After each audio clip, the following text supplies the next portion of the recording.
Ilahi lastu lil firdausi a'la. Acara selanjutnya Maulidah Hasanah. Bangun tidur terus mandi. Jangan lupa menggosok gigi. Wahai Pak Ustadz yang kami nanti, segera sirami hati dan pikiran kami yang kita nantikan segala nasihatnya yang akan disampaikan oleh Al-Mukarram Bapak Ustadz Haji Mariono SAG. Kepada Bapak Ustadz Haji Mariono SAG kami persilahkan.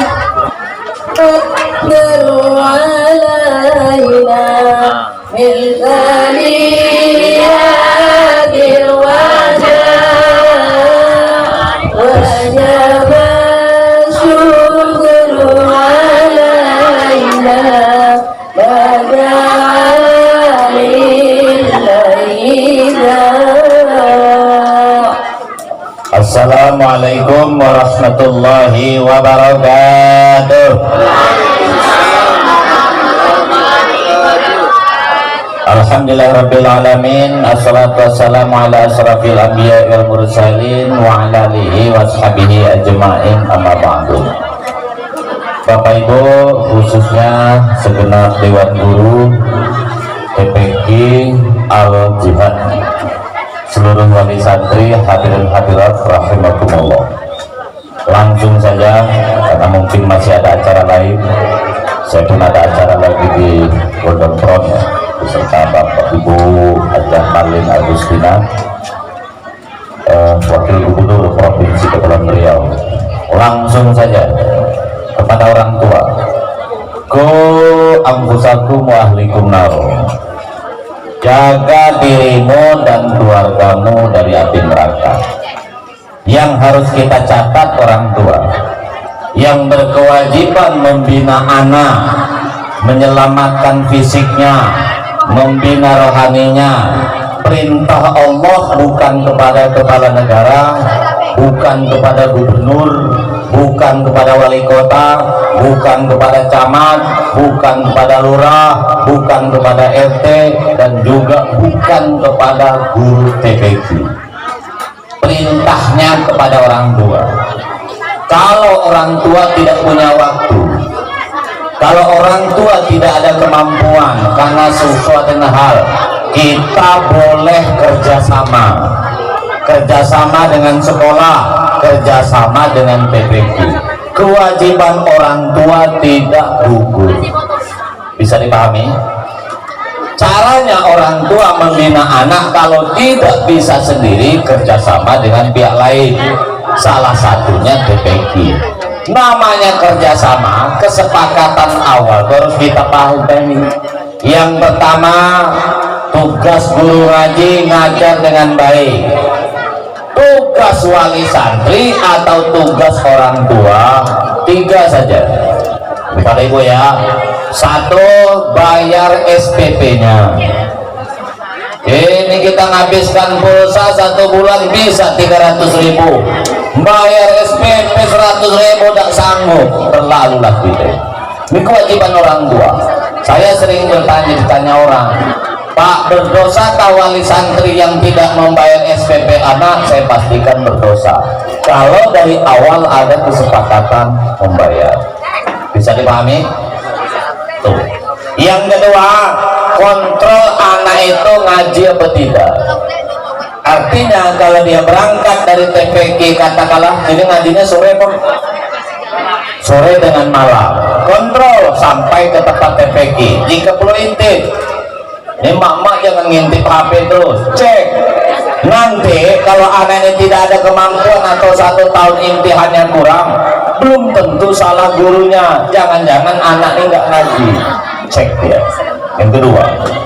Yang ketiga, di rumah ini yang diajarkan oleh guru di TPQ ditanya ulang. Contoh, hari ini anak saya ngaji Iqra, misalnya Iqra 1 atau 2 atau fikih.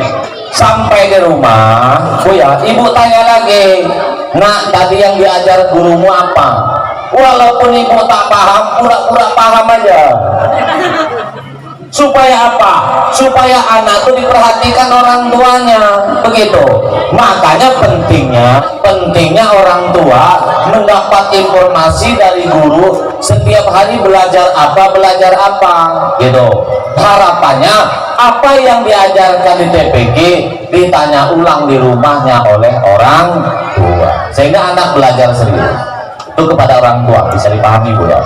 Yang kedua, suatu ketika saya memberikan penyuluhan, guru agamanya cerita kepada saya, Pak Mariono, saya curiga Pak, di SMP kami ini anak-anak kami ini banyak menyimpan video porno.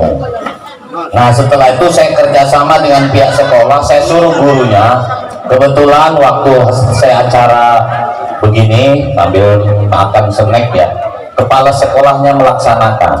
Bapak Ibu, apa hasilnya? Dari 157 siswa ketika HP ini razia, 47 itu banyak menyimpan video porno. Ini sekolah setingkat SMP berbasis keagamaan. Dari 157 ya, SMP kelas 1, 2, dan 3 sekolah berbasis keagamaan, di razia HP-nya ada 47 menyimpan video porno anak, dan dari 47 itu adalah 17 wanita. Ibu bayangkan, ini sekolah SMP dan basis agama. Terbayang tidak kita yang sekolah setingkat di atasnya, misalnya SMA dan bukan berbasis keagamaan, dan itu anak kita. Ini masalahnya orang tua tidak pernah kontrol. Maka saya minta pada kesempatan ini, walaupun singkat-singkat ini, saya ceramah dosis tinggi sebenarnya ya. Nah, tolong terima saja nasihat saya, karena saya memang hari-hari menangani konflik rumah tangga dan pembinaan anak. Maka kepada orang tua wajib kontrol HP anak sehari 2 kali, pagi sore. Bersihkan HP anak itu ibarat mandi sehari 2 kali. Kita saja meminta kepada anak mandi itu sehari 2 kali, betul apa tidak? Pagi sore, maka mandikan HP anak itu dengan kontrol orang tua 2 kali.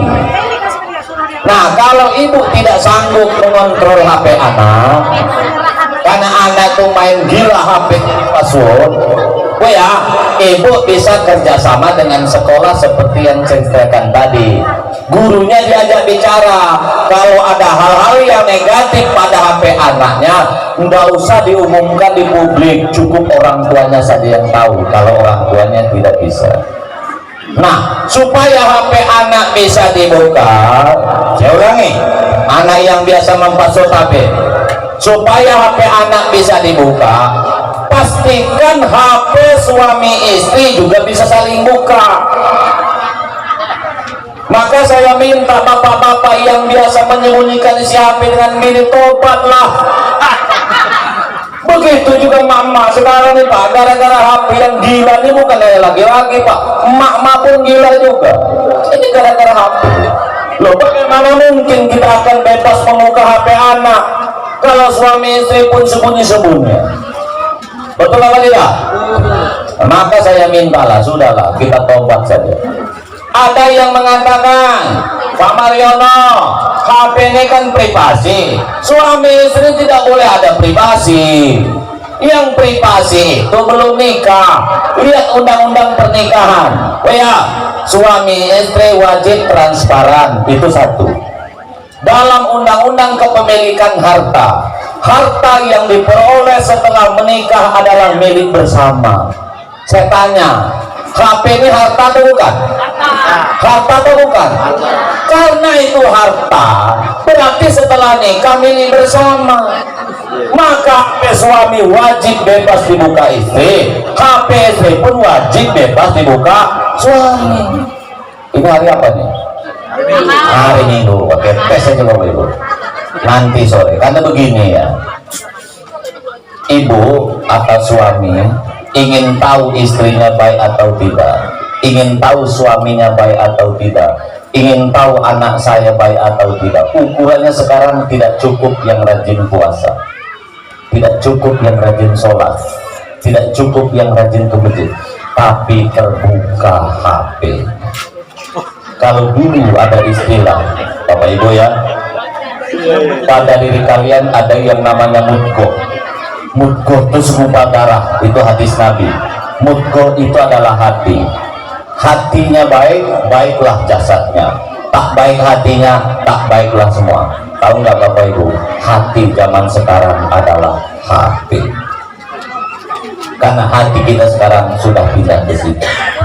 Kalau dulu ada kata-kata mutiara, dalamnya lautan bisa diselami, dalamnya hati siapa yang tahu, itu pepatah tidak berlaku lagi.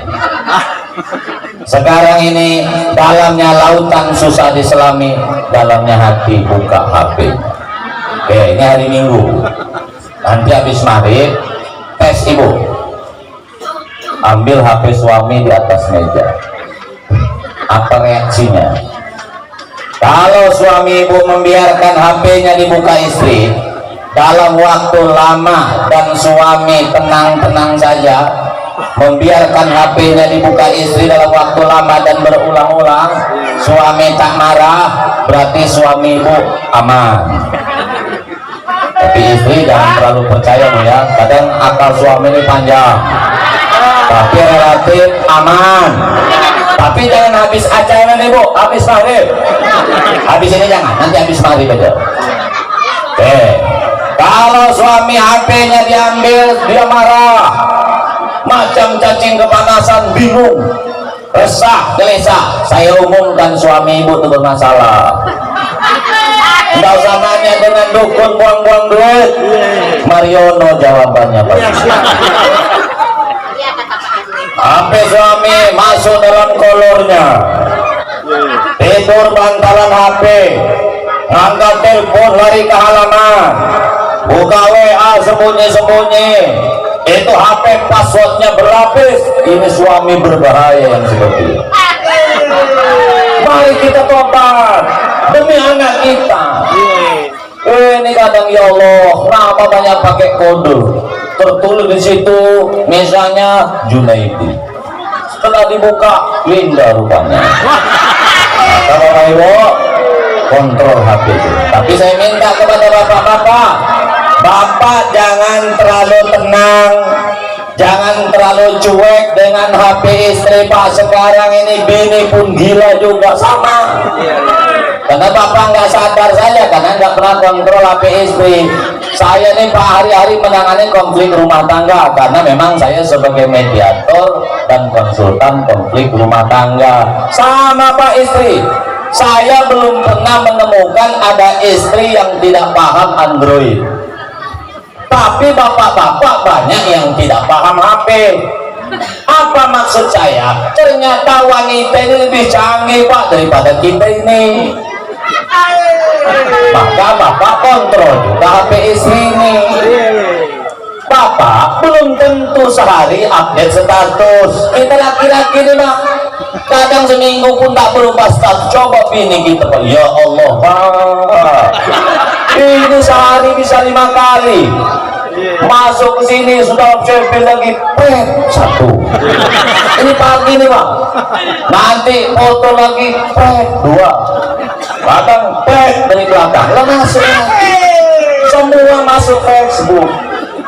Coba Bapak ya, Bapak lihat di profil bini gitu tuh, ya Allah Pak, macam budak 17 tahun.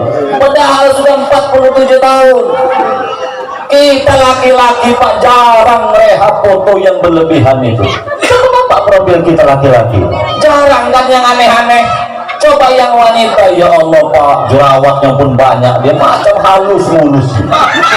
Itulah kelakuan bini kita. Oleh karena itu Bapak kontrol. Oke, paham Bapak ya? Kontrol supaya anak bisa kontrol.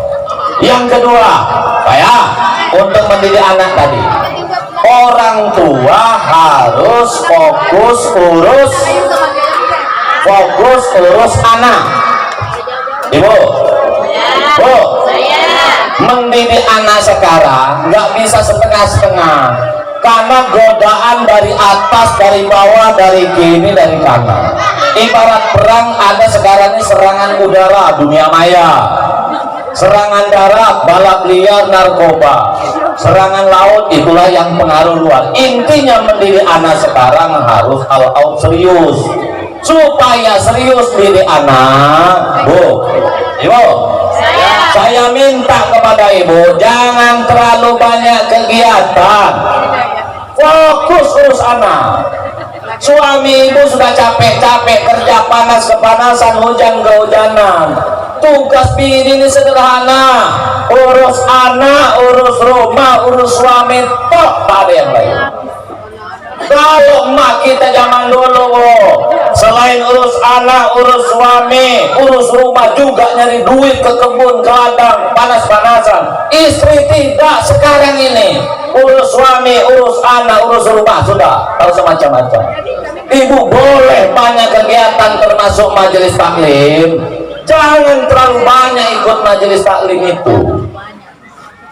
Yang wajib diikuti majelis taklim ini di sekitar kita. Di sini jangan sampai tak ikut. Majelis taklim sekitar kita, posyandu, gotong royong, RT RW ikuti, jangan sampai tak ikut. Kita nak mati. Kita yang datang itu tetangga, betul atau tidak? Ini kadang-kadang majelis taklim yang dibuat wajiku, di sini ditinggalkan sudah. Oh. Contoh, ibu ikut majelis taklim katakanlah di masjid Jabal Arafah, perjalanan 1 jam, acara 1 jam, balik 1 jam, berarti sudah 3 jam. Kalau taklim di sini, katakanlah di musola ini, berangkat ke tempat taklim 5 menit, taklim 45 menit, balik 5 menit tuntas. Nah ibu misalnya taklim di Jabal Arafah, selesai kadang-kadang tak balik, tawaf pula di Nagoya Hill, ditambah pula sa'i di Martabahan. Loh, kapan ibu ngurus anak? Ibu boleh kegiatan di luar, syaratnya 3. Yang pertama, di lingkungan kita tidak ada acara, di lingkungan kita tidak ada kegiatan, silahkan ibu keluar, nggak apa-apa. Yang kedua, urusan anak tuntas. Yang ketiga, suami setuju. Kalau di sini ada ketua taklim, karena ya Allah Pak Emak manil kalah pula kita nih mau macam ulu kiri, macam gosokan dapat kiri juga tidak. Maka sering disampaikan kalau di sini ada majelis taklim, coba buat tim inspeksi mendadak. Ibu yang suka-suka sibuk itu, coba sesekali kita datangi ke rumahnya. Betul tak piring itu sudah dicuci? Betul tidak barang itu sudah disetrika? Betul apa tidak dia sudah masakkan untuk suami? Jangan-jangan suami makan supermie aja terus. Paham ibu? Fokus urus anak. Sudahlah, kalau anak kita terjadi apa-apa, pedulikah orang Batu Haji? Tidak. Pedulikah orang Punggur? Tidak. Pedulikah orang suku Pang? Tidak. Yang akan sayang dan menyelamatkan anak kita hanya orang tua. Oke, jelas Bu ya? Fokus saja di sini. Ibu boleh keluar, tapi jangan sampai anak terbengkalai. Emak-emak kita ini luar biasa Pak. Sudahlah seminggu majelis taklim 5 kali. Lomba kompang pula. Belum puas lomba kompang lah selawat pula. Belum puas lah busana muslim buah macam betul. Pasti ibu yang ditolak. Kalau anak sudah besar semua silahkan. Maka saya minta kepada grup di sini, kalau ingin kegiatan kita, klub ini dibedakan. Yang tim kompang ini orangnya, yang sholawat beda lagi, yang lomba masak ini lagi. Sehingga kalau kita ingin eksis di luar, orangnya beda-beda.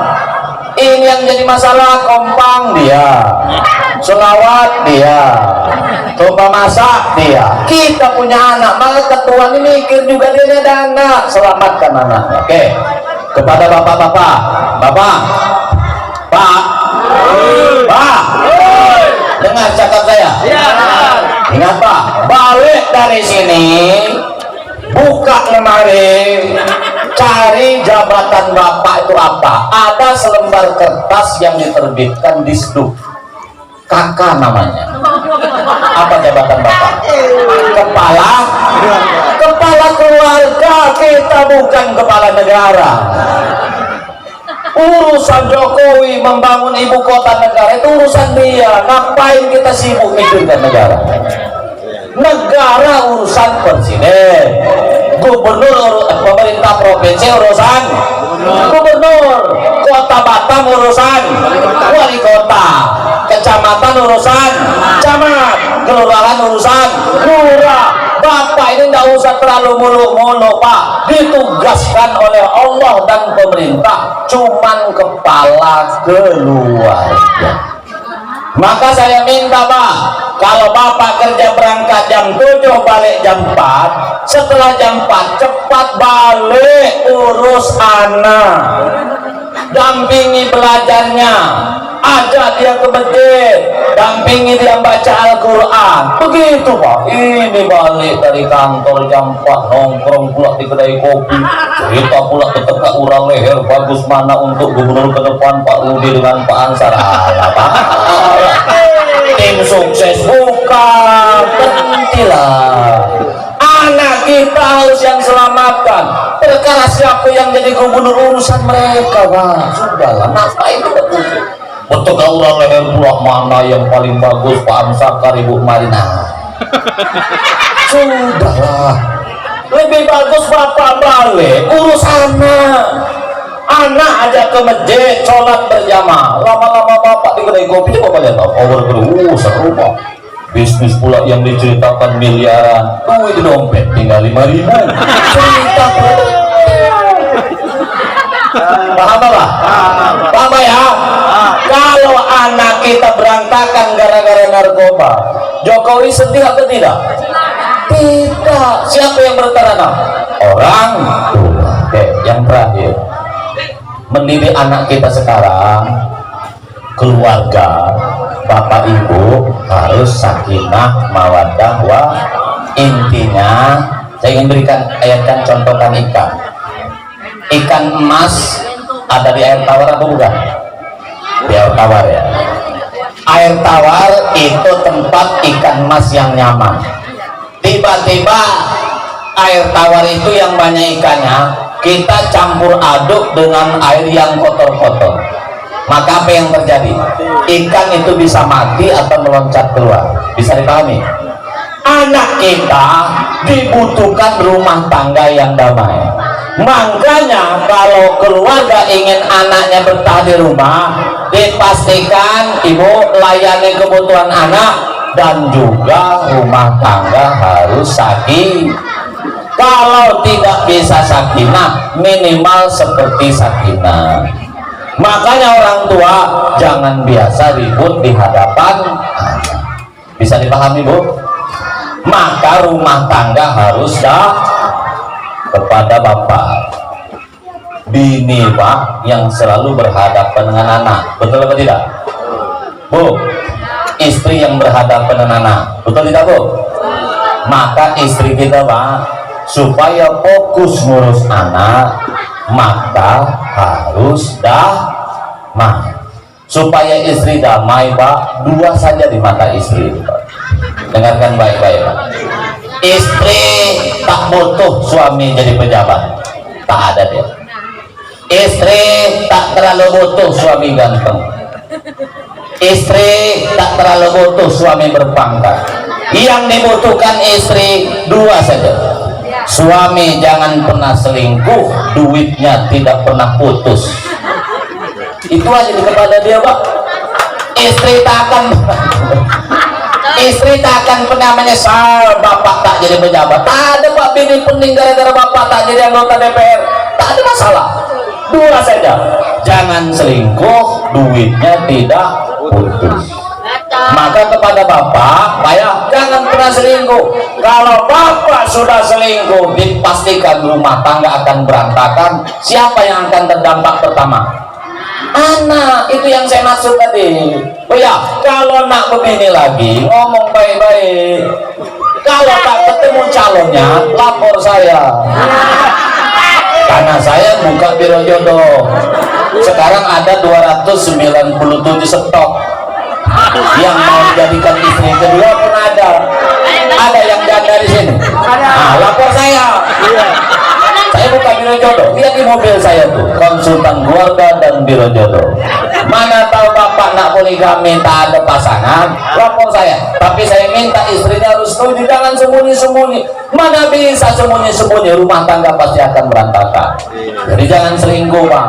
Yang kedua, duit tidak putus. Supaya duit tidak putus, Bapak, caranya pertama jangan pemalas. Tak usah ngurusi negara, nggak usah ngurusi provinsi, nggak usah ngurusi Batam, nggak usah ngurusi kelurahan, tak usah sibuk-sibuk tak nurunkan Pak RT, Pak RW di kedai kopi. Sudahlah, tunggu waktunya selesai saja. Pak ya, urus rumah tangga. Oke, kepada ibu, bu, ibu, ingin suami setia?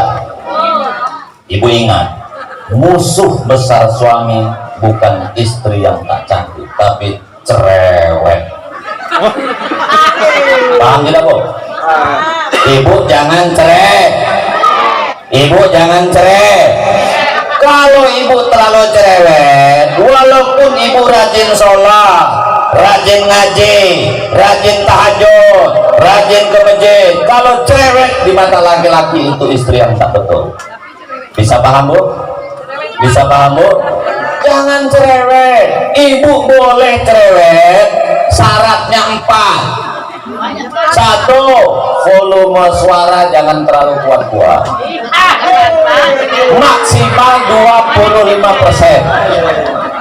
Cerewet boleh, tapi jangan sampai kedengaran tetangga, kedengaran orang lain termasuk anak, karena berbahaya. Berapa persen, Ibu?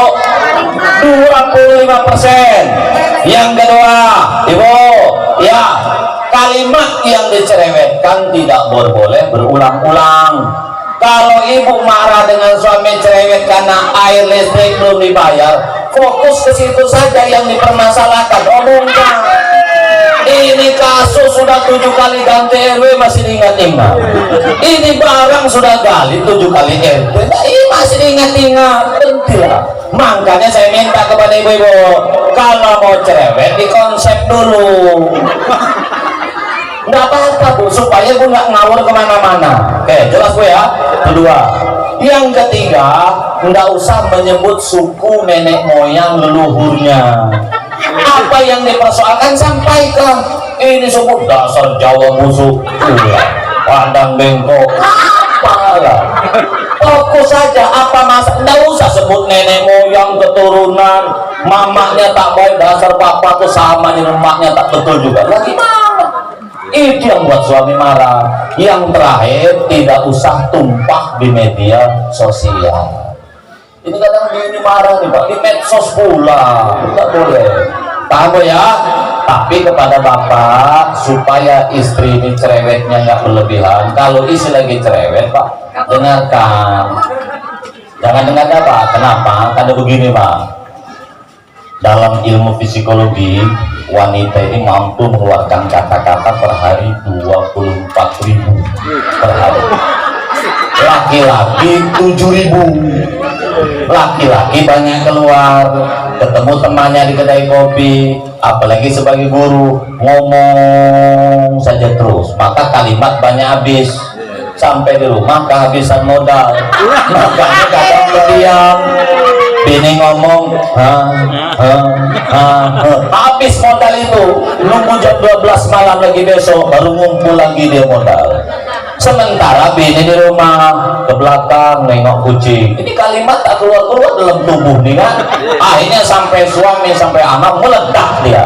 Makanya saya minta kepada bapak, kalau istri lagi cerewet, dengarkan dulu sebentar. Setelah poin yang dimaksudkan paham, sudah, Bu, ya, aku paham. Ibu langsung, bapak langsung pamitan. Kalau tak pamitan, Pak, daripada jantung kita copot, mati cepat, ya pergilah. Ngapain? Karena ingat ibu-ibu, jantung suami ini lemah. kan ibu terlalu cerewet, ibu ingat kalau terlalu cerewet dampaknya dua, suami mati cepat bu ya, yang kedua dia akan selingkuh. Makanya di mana-mana suami selingkuh umumnya tengok istrinya, bukan istri karena tak cantik tapi karena cerewet. Saya kira itu mudah-mudahan manfaatnya. Cukup sekian. Wassalamualaikum warahmatullahi wabarakatuh.